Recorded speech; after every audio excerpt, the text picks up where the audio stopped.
Where do I even begin with Ratchet and Clank for the PS4? Having grown up with the original Ratchet and Clank for the PlayStation 2, I was beyond excited when I heard of the recreation for the PlayStation 4, but whilst being excited, I was also quite worried that they might goof everything up, and I'm happy to say that this game is utterly fantastic. Everything from the gameplay to the absolutely stunning visuals is completely on point, and I only really have a few gripes with the game. In terms of the positives, the gameplay as always is stellar, making for extremely fun fights with more explosions than you can shake a stick at, and you'll be happy to hear that they took most of the franchise's best weapons and chucked them in there too. My personal favourite weapons being the new pixelizer gun that turns enemies into pixels, and the good old fashioned sheepinator. Alongside the great gameplay and arsenal are the various worlds you're free to explore. Most of them are very similar in layout and design to the original game, but they managed to add enough new things to keep the player interested and captivated. It also helps a lot that this is one of the best looking games I've ever seen on the PlayStation 4. Throughout these worlds are various secrets and hidden collectibles in the form of golden bolts in card packs. So these gold bolts give you access to various extra features, allowing you to change how the game looks and what Ratchet is wearing, and also lets you see concept art for the game as well as access cheats.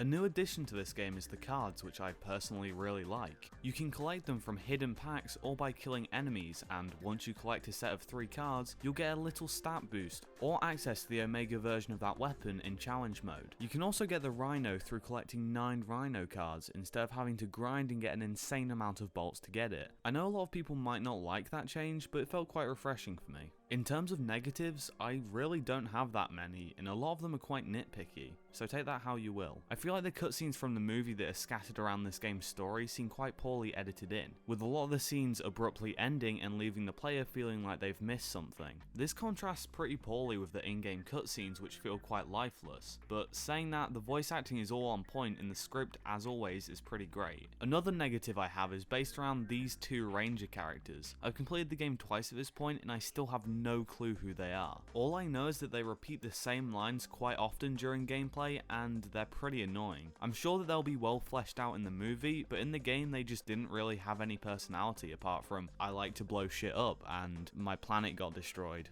Whoop-de-flippin'-do.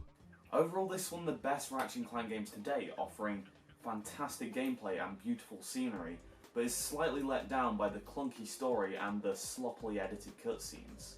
I would say if you're looking for a good entry point to the Ratchet and Clank series, then look no further than Ratchet and Clank for the PS4.